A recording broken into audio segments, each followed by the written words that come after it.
Welcome to MilSpouse Matters, the podcast dedicated to encouraging military spouses. I'm your host, Jen McDonald, and I was a military spouse for nearly 30 years until my husband's retirement. I'm now the mom of 4 young adults, including 1 active duty son. I also wrote the book, You Are Not Alone, Encouragement for the Heart of a Military Spouse. Through my experiences, I came to believe that we're only stronger together. Whatever life is throwing your way as a military spouse, let's talk about it. I think one of the most important things you can do to get through military life is to learn to see the humor in it and learn to laugh at yourself. On this episode, I am joined by author Lisa Molinari, who shares how she has used humor and writing to cope with life as a military spouse. Through decades of military life, she looked for the humor inherent in the hard and even absurd circumstances, and she discovered her own unique ways of coping with the challenges that are common to us all. Worries about our kids, living far from family, feeling inadequate around other spouses. Well, you get it. She found that her ability to laugh and process her experiences through writing became her outlet. You'll love Lisa's warm, practical humor and her reminder to laugh and not take ourselves too seriously. I had so much fun talking to her, and I hope you'll be inspired to give yourself permission to take time for yourself and figure out how you best cope with life as a military spouse. As Lisa says, everyone has a story to tell.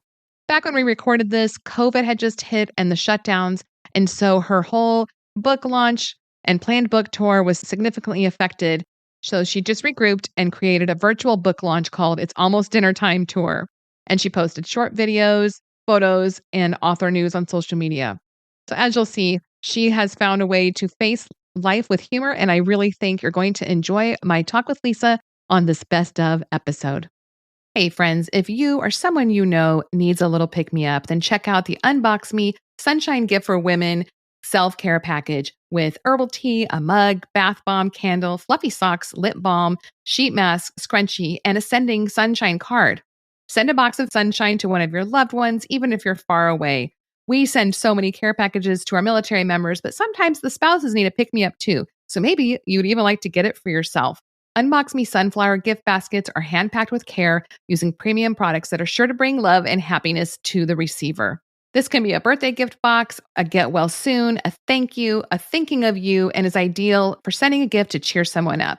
No need to wrap. An Unbox Me cozy gift basket is ready to send directly to the receiver. Unbox Me gifts for women are carefully curated with high-quality artisan products sourced from small, family-owned U.S. businesses, allowing you to support and empower women entrepreneurs with every box. So send a hug in a box with Unbox Me. You can find the link in the show notes or on my Instagram.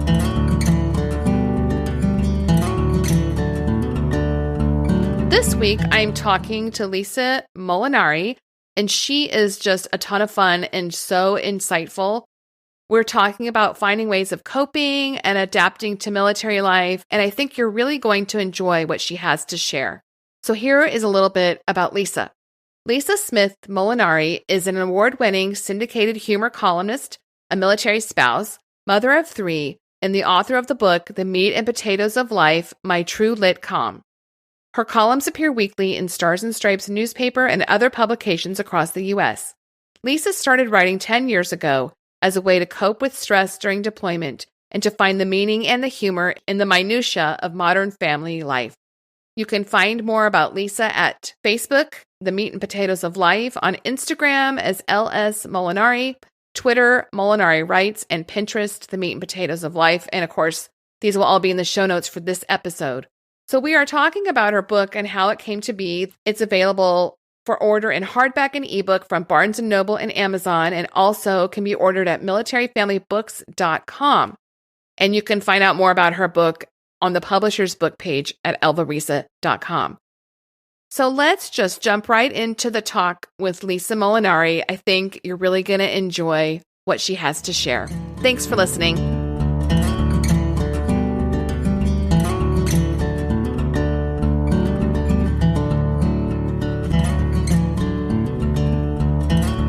So welcome to the show, Lisa. Thank you so much for joining me today as we talk about some of your experiences and ideas for coping with the stresses of military life and helping military spouses stay focused on what's important for their own families. I'm so glad you're joining me. It's an honor, Jen. Thanks for having me. Yeah, I think it's going to be a lot of fun.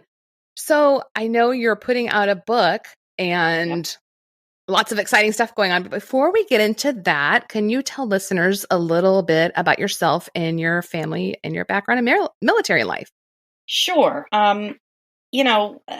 Let me preface this with I was never nominated for Military Spouse of the Year. I have a very garden variety military spouse background, so it's nothing extraordinary. I married my husband back in 1993. He was in the Navy for about 5 years at that point. So I was a lawyer. I was working as an attorney in Pittsburgh, a litigator when I met him.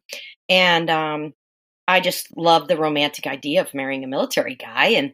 And a year after our marriage, I was sitting on a couch in base housing, nursing our first child. So it was a huge turn of events in my life, and that was way back in the early 90s. I actually remember sitting on that couch nursing our son when he was a little guy out in California, living in Army housing at the time. And I remember it was the O.J. Simpson trial was on television. Oh my gosh! Yeah, I had little ones during that time too. Yeah, right. So I think I watched the entire trial. Yeah. It made it much more interesting, didn't it? It was kind of, I was like, oh, I get to nurse my baby because the trial's on. I have to sit here, so may as well watch something. Right, exactly. So that was way back then. We didn't, I'm not going to get into any kind of competition about how many times we moved or how many times my husband was deployed. We moved, I think, all in all, about 10 or 11 times, and we had 3 kids.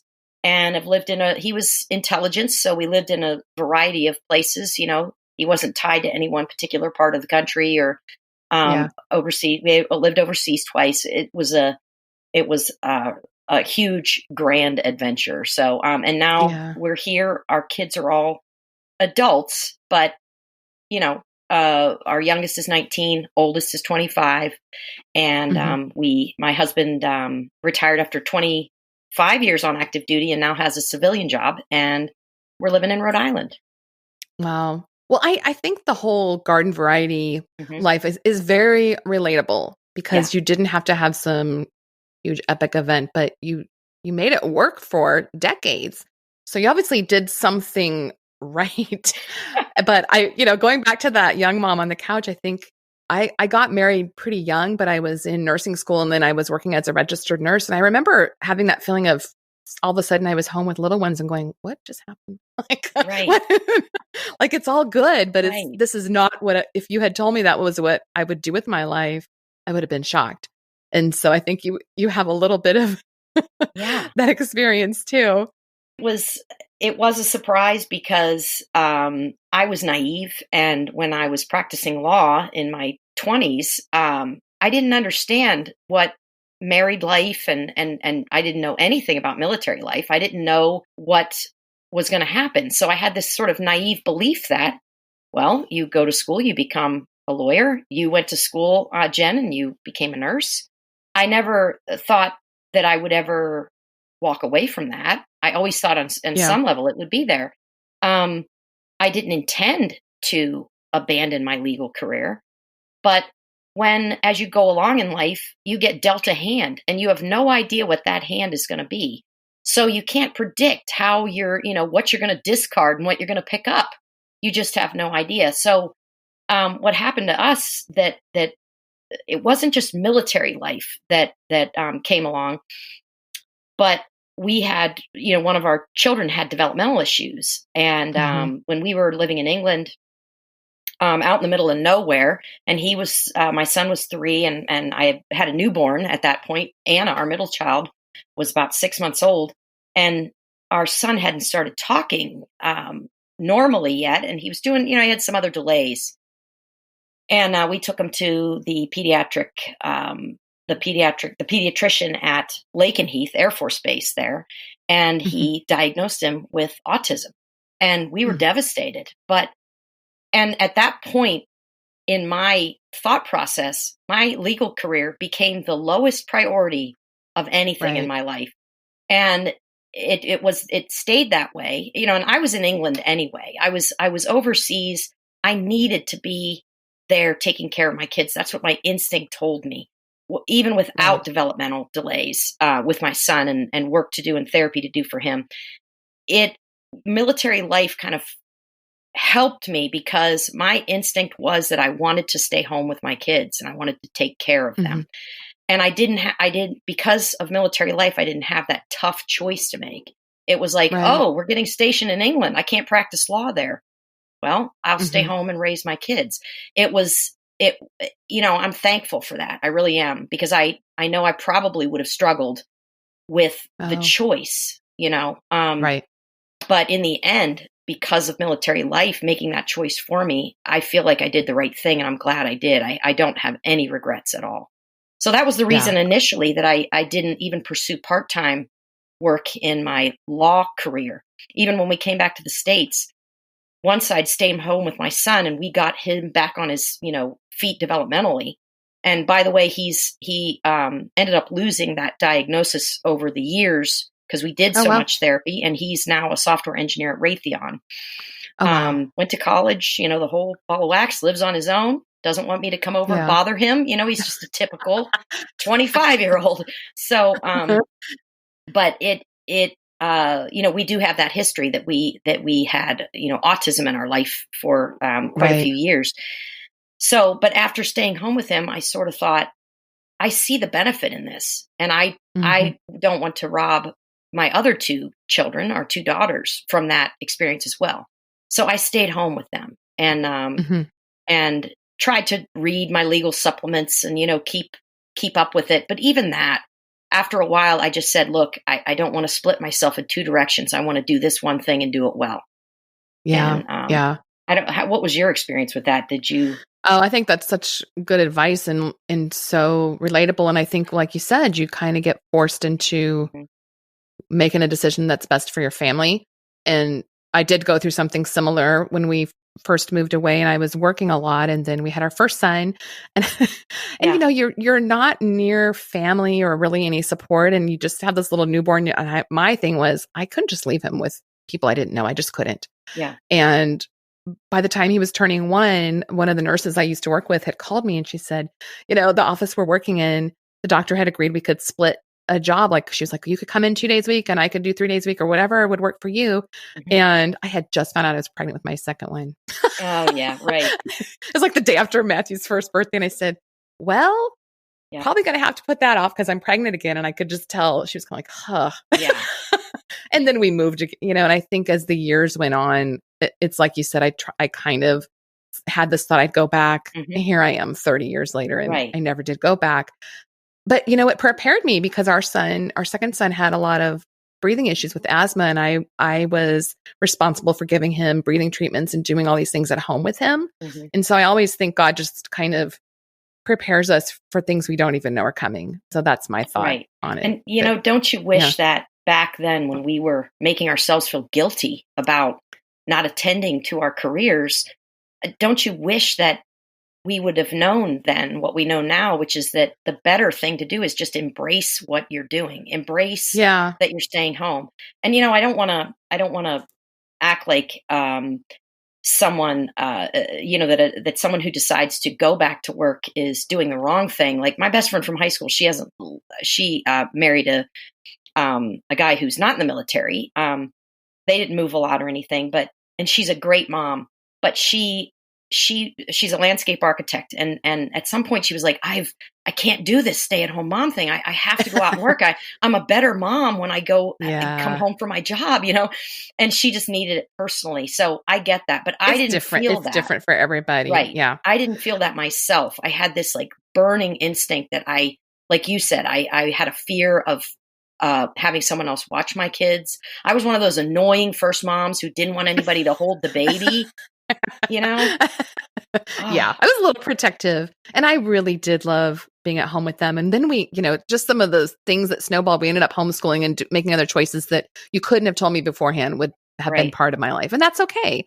But I think too, now I have this whole second career as a writer, as an editor, and now doing this podcast. And it sounds like you kind of worked yourself into writing about military life as well and pivoted a bit to something that maybe you wouldn't have done before. So how did you start writing about military life?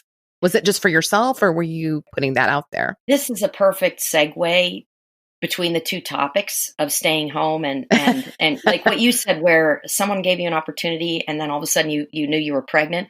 So what happened was in 2007, my husband announced that he had voluntarily signed up to be an individual augmentee and was going to deploy for more than a year to Djibouti, Africa. And I was done having kids, but we had the 3 kids. We had the dog, we had the house, we had the yard, the whole thing. And I had just made the decision, because our youngest went to kindergarten, that I was going to start working again, rekindling my legal career.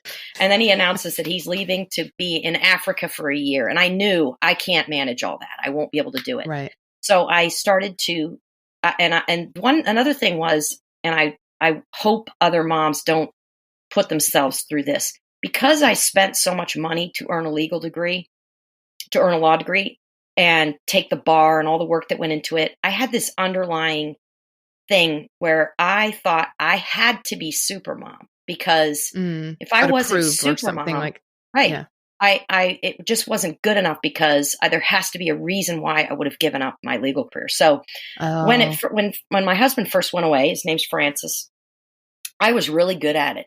I took, I was so organized, and I was like, this isn't so bad, everybody had told me, oh, girl, wait, you're going to be drinking wine at 10 o'clock in the morning. You're going to let the kids wear pajama pants to school. They told me all these things. And I thought, they just don't know what they're talking about. I am really good at this, and watch me now, and then it was I think the 7th month, and just everything started to unravel, and it started small. It was we had a dog that dug literally like a World War I trench through our backyard going after a mole. And then, goodness. How was I going to refill the trench? The sprinkler system got compromised. I was in a book club, and I remember I said something stupid in book club, and everybody laughed at me. And that kept me up for about 3 nights straight, little things like that. Just, I knew that I was losing it, because it wasn't big things. It wasn't the big stuff that was bothering me. I actually rise to the challenge when it's big stuff. Right. It was a lot of little minutia. It was like a million. What is that? Death by 1,000 cuts. That's what it was like. Yes. It was the little stuff that kept me up.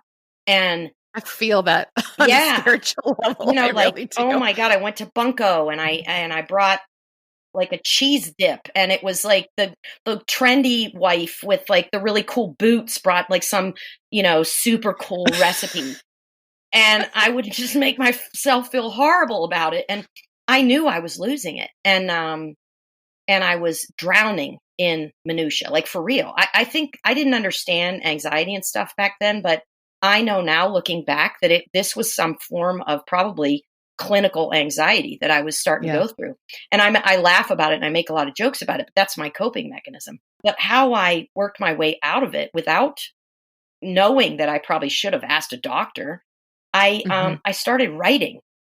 And at first it was just I took a yellow legal pad that I had. I always wrote on legal pads, because I was used to that from law school. And when I would go to swim lessons with my kids in the wintertime, I'm sitting there in that sweaty, hot YMCA, steamy, chlorinated place. And I would just write essays about parenting, marriage, how I felt about things. And what I found was that when someone is drowning in all these little things, writing is almost like a way of organizing those thoughts. And you can edit out, quote unquote, it's metaphorical, but you edit out of your thought process the things that don't matter, or the things that you've decided, oh, well, that's irrational, I'm taking that out. And you whittle it down to the story that makes sense. And all of a sudden, a day where I am just, drowning in minutia and anxiety of worrying over dumb little things, like whether or not my teeth are white enough, or it just just ridiculous things like that. I then could put it on paper and Hmm. find out and whittle it down to what really mattered. And it's no Yes. profound thing. You can even find things that matter in the meaningless, what looks like meaningless things in your day to day routine.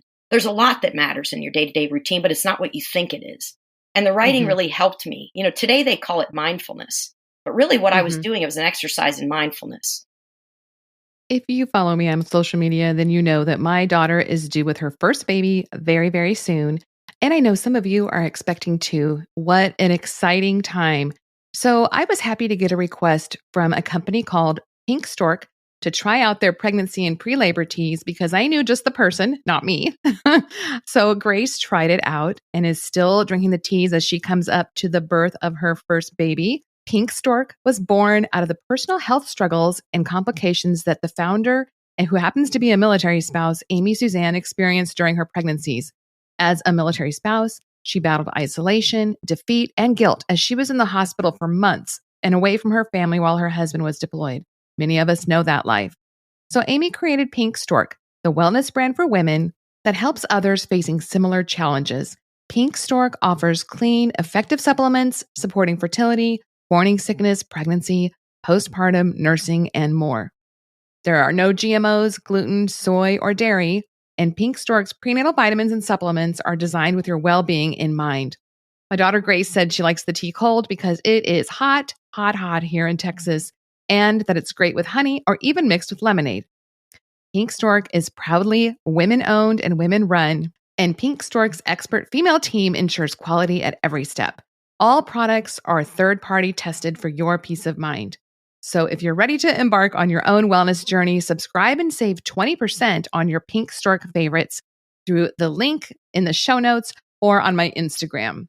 And best of luck to all of you pregnant mamas that are waiting for new babies in this heat or who've just had a baby. Fast forward a couple years, my husband came back. We ended up going to Germany. So he left in 2007, came back 2008. We went right to Germany, and I think I was there for a year. And I thought, you know what, this is silly. I should submit those essays that I wrote and see if I could get them published somewhere. An essay I wrote on marriage. It was a humorous essay about the expectation of marriage, that when you get engaged, what you expect marriage to be, and then what the very humorous reality of marriage is after 10 years, And Mm-hmm.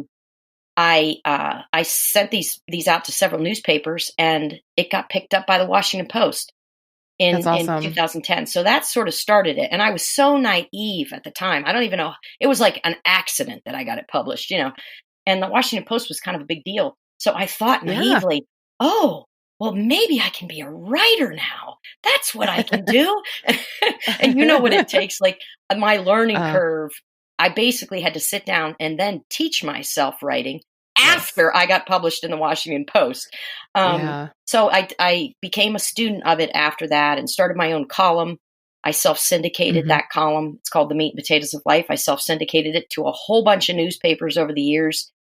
Some paid, some didn't. I wrote a lot of bad things. I wrote a lot of things I'm really proud of, but I wrote a weekly column, and Yeah. it's not easy. It's 700 words a No. week sounds easy, but there are days that when I would rather chew my own arm off than write those 700 words. But in 2016, I pitched my column to Stars and Stripes, and I got a Mhm. contract with Stars and Stripes. So I've been writing for Stars and Stripes, and syndicating the column elsewhere. So that's how it all Well, started.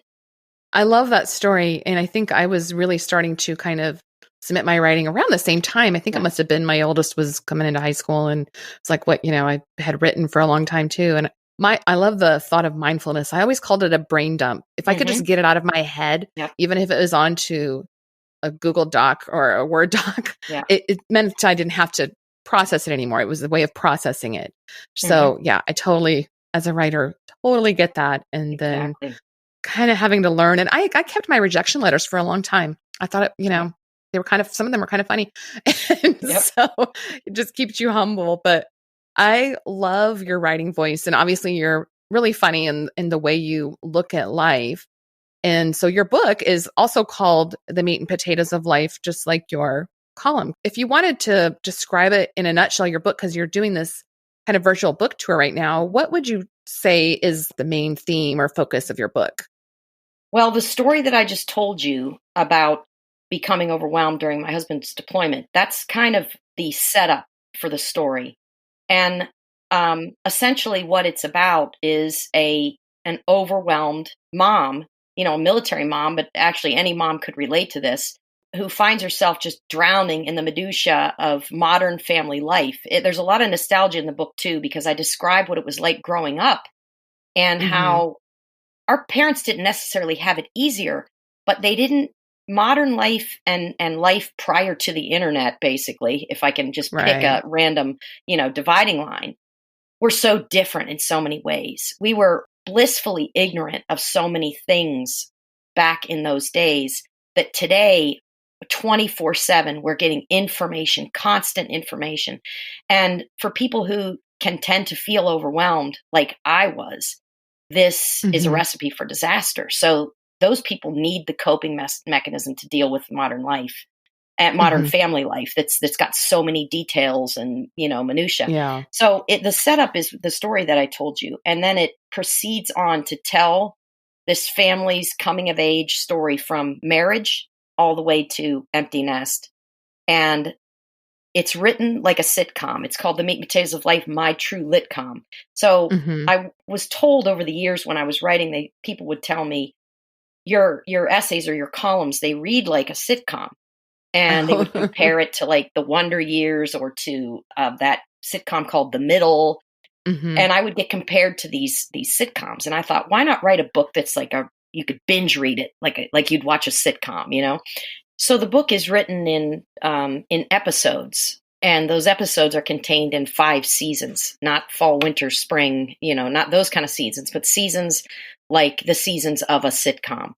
And even though each episode tells its own beginning, middle, and end story about some aspect of either military life or just family life, the whole series of episodes tells a story about this family sort of coming of age and how they sort through the minutia of everyday life. And mostly it's about laughing at the nonsense. It's about, a mom waking up and having this irrational, worry about something. And by the end of the day or by the end of the scene in that episode, they've come to terms with whatever her worry was or whatever that child was doing for the day, and they've laughed about it. Like one of the stories I'll just throw out there. There's one called Pork Chop Envy, and this everything's true too. That one. Yeah.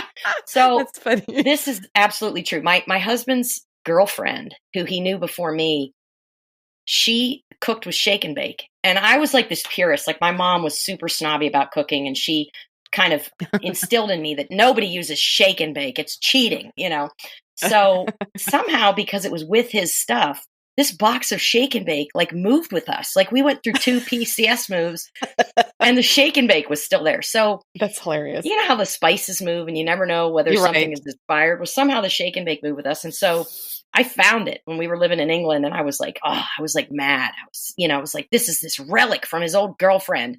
And I thought, I'm going to cook these lousy pork chops with shake and bake, and I'm going to show him how bad it is and why he should feel lucky that he has me now. And I cooked these pork chops, and, and that was my irrational thought that bothered me all day long. And I was going to wait for him to get home, and he was going to have this terrible dinner. Well, it ended up, I followed the directions. Yes. And the pork chops were delicious. It was, of course, and I had to sort of just laugh at myself. Like, this is ridiculous, and not only laugh at myself for making fun of shake and bake, but thinking that there was some connection between my husband and his old girlfriend because we had a box of shake and bake. It's that kind of story that I tell quite often in this book. And the overarching idea is that you have to take life and peel back the layers and get to what matters and what doesn't matter. I love to draw those conclusions from like typical stories about life. And then at the end of the book, it starts with a prologue called the rise and fall of supermom, because I thought I had to be supermom. And it ends with an epilogue called It Won't Hurt You, Mommy. And I won't tell you the conclusion, but it's wraps everything up and gives it's my realization many, many years later about how I saw things and how I created my own coping mechanisms, or my way to find those answers that I needed, and how each person kind of has their own coping mechanisms. But so I wrote the story, even though it's broken into episodes. It's actually one full story, from the beginning to the end. But I love it that they're kind of in bite-sized pieces.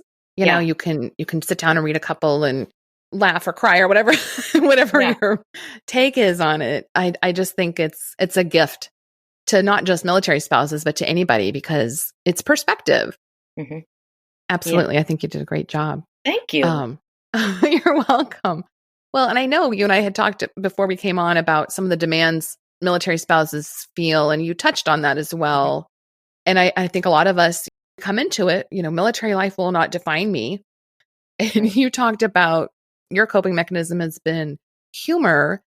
Mm-hmm. And, even through your first deployment with all the crazy things going on that were little things, but how overall, if you look back over your life as a military spouse, how have you managed to stay focused on what's important? What do you think really helped you with that?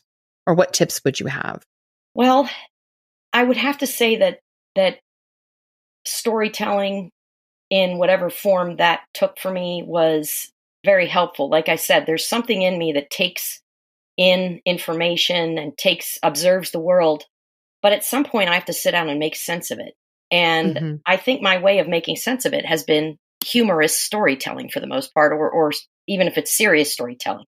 But each person probably has and that was my way of finding perspective. That word that you just used, perspective, is so important, because especially as a military spouse, we spend so much time alone. And when you're alone, it's like the demons can get into your head and get everything all mixed up, and you can lose your perspective. If I had to tell others, what to do to sort of help that, it would be to definitely limit social media. It has its uses, but thank God I've always been like 2 to 4 years behind any trend. So I came into social media late. But once I did come into it, I was like, oh my gosh, this could drive me bananas. I could go off the deep end with this amount of competition, Especially as a young spouse. Yeah. I just am so thankful it didn't exist, because it was hard enough. It was. And then to find out that, there's always, social media profiles generally are not, there's skewed reality. There are some people who are brutally honest on social media, and that's a lot of fun, actually, but for the most part, why do you go on social media? Because you kind of want to brag about something. I do, it's like I go on social media and say, hey, my kid just made it into whatever college, or, that's what we do. And there's nothing wrong with that. But when you take all that in and you're in a vulnerable place, it can make things worse for you. So I would say to definitely limit social media experience and be careful with it. Because you'll see so many people who look like Supermom, but you don't know the full story from social media. That is the truth. And there's a weird cultural thing in military spouse culture too, that I identified years ago. And it was that it's so ironic. Military spouses actually compete for whose life is worse. And that's why when I wanted to tell you the bio, my bio at the beginning, I wanted to say, hey, I'm just garden variety. I never got nominated for Military Spouse of the Year. We had a normal amount of moves. We didn't suffer any great hardships, because I remember going especially when we were deployed to Germany, and I met all these spouses from different, it was a joint command, so I was meeting Army, Navy, Air Force, Marines, Coast Guard, everybody. And everybody it was like the military spouses competed with hardships. Yeah. And it's a strange kind of competition. It is. And it's like, and you know what? There's where the humor comes in. I actually brought that up in a speech I did. It was ironically, it was a Military Spouse of the Year appreciation lunch. I wasn't the one getting the award. It was other military spouses, but they asked me to be the keynote speaker for the lunch. And so I made a comedy act of it. And one of the things I told them was this whole idea about how ironic it is that we compete for whose life is more miserable, Yeah, it's the truth though.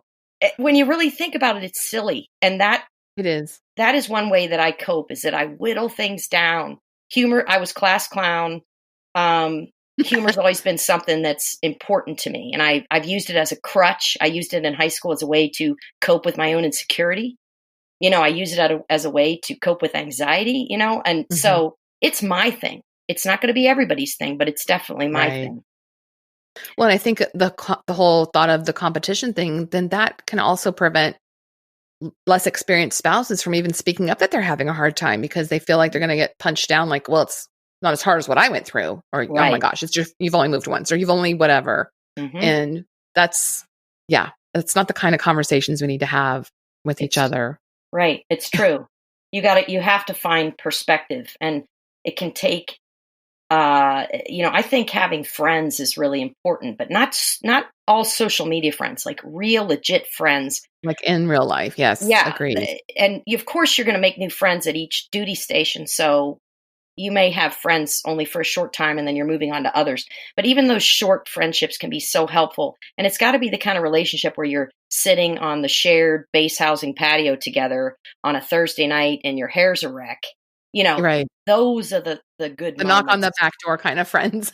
Yes. Right. It makes me miss living on base in a way. Yeah. Like I was ready to begin with it, but I kind of miss those relationships that were just so part of that life. Right. And it's got to be, like, look, I've got a block of cheddar cheese and you've got a thing of Ritz crackers. You want to go sit on the back patio for a little while?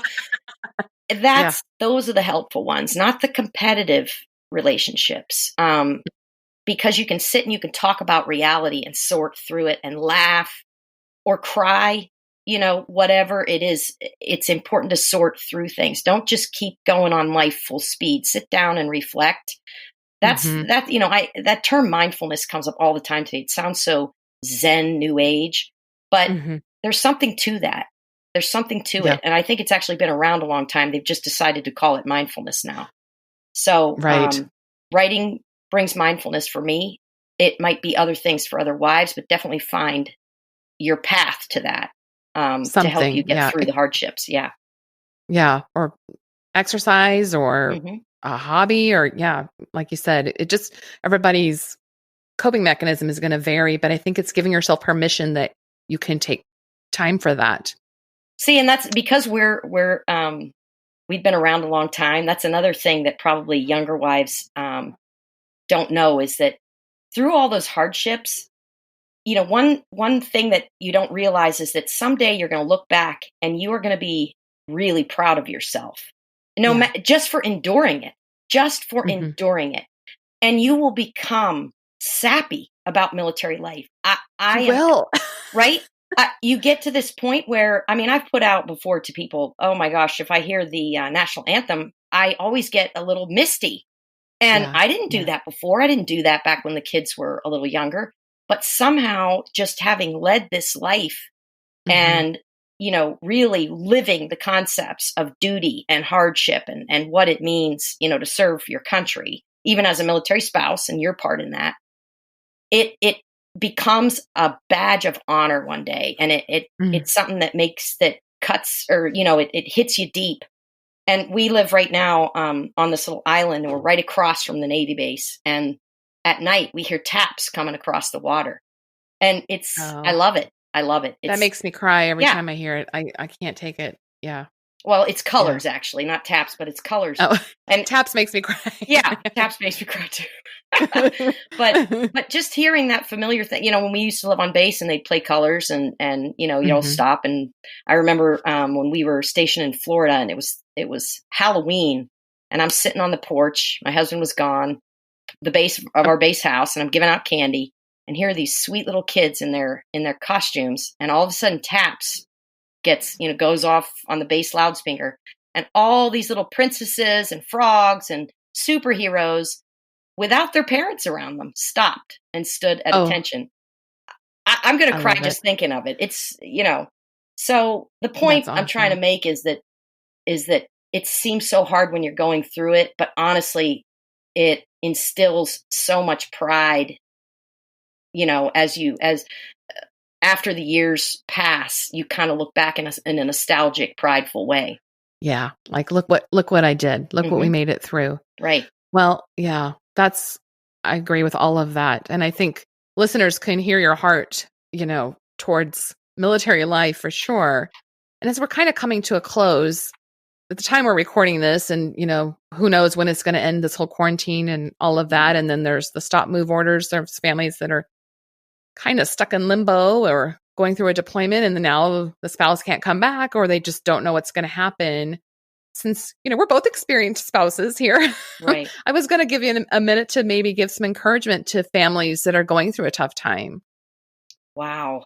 That's a loaded question for sure. I know, because, I'm trying to stay on top of the families that are being affected by the DoD stop movement orders. And it is, I can't imagine, like I said, we didn't lead an extraordinary life. My husband was intel. So when I see some of the stories of what people are having to endure because of, the disruption being caused by this coronavirus crisis, it's just like, wow, that's incredible. But the one thing to keep in mind is that you are not alone. It feels like a lonely process, but thousands of military families are going through this, and, history will look back on this, and, the people will know what the military went through eventually, hopefully, just, the hardships that were caused by this. But you're not alone. You're going to endure this with other people. You're going to look back, and, I always want to have a funny thing to say about everything, and sometimes tragedy, you don't want to laugh at tragedy. It seems inappropriate, but honestly, if you endure this, and let's say you're, the DoD stop movement order has affected you, and your family's separated, or you're paying 2 rents and you're hemorrhaging money right now, Right. You're going to get through this. There will be an end. And when it all comes down to it, you're going to look back and you're going to have a really good story to tell, and Isn't that the truth? And that's my thing. Yeah. It's storytelling, like you're going to have a great story to tell about what happened to you, and you can laugh at it. You can laugh about the absurdity of it, and you can cry about the hardship of it, but it's all part of life, and everybody has a good story to tell, and it's in them. Sometimes people can't put it to words. And maybe that's the only talent I have, is putting a story to words, because I don't have an extraordinary story in my life, but I know how to put things to words, and I hope that people relate to that. But you still have that story. You have those details, and hopefully it will become a good story for you to tell one day. And that will Add be it to your arsenal itself. Yeah. It's so true, though. And then one day when you're sitting around and you can talk about lasting through the quarantine and what y'all did. Right. That's for sure. Yep. So as we get to closing, I just want to remind everybody, you can find more information about Lisa's book, The Meat and Potatoes of Life, on the meatandpotatoesoflife.com, and also on the publisher's website, Elvarisa. I am just so grateful that you came on. I think you do have an extraordinary life and story. I think you undersell yourself a little bit. You've been through you've been through some stuff, Well, I think I just know how to spin it. You know what I mean? That's what it is. But hey, that's part of the fun, is spinning your story. I just want to say it's been an honor to come on your show. I've never done a podcast before, so this is my first well, one. You did great. And it was like sitting around in the driveway with that block of cheddar cheese and Ritz crackers. It was fun. I'm glad. It is a lot of fun. I think listeners, you guys are really going to enjoy her writing. So go look it up. And I'm so glad you came on and shared your perspective and about what you're doing. Thank you so much for coming on. Thank you, Jen. Thanks for listening to the MilSpouse Matters podcast. Connect with me at jen-mcdonald.com or on social media as @MilSpouseMatters. You can find even more military life support with my book, You Are Not Alone, Encouragement for the Heart of a Military Spouse, and my other podcast, The Christian Milspouse. Love the show? Please subscribe and leave a 5-star review wherever you're listening, and then share it with someone else who could use it too. Until next time, have a great week.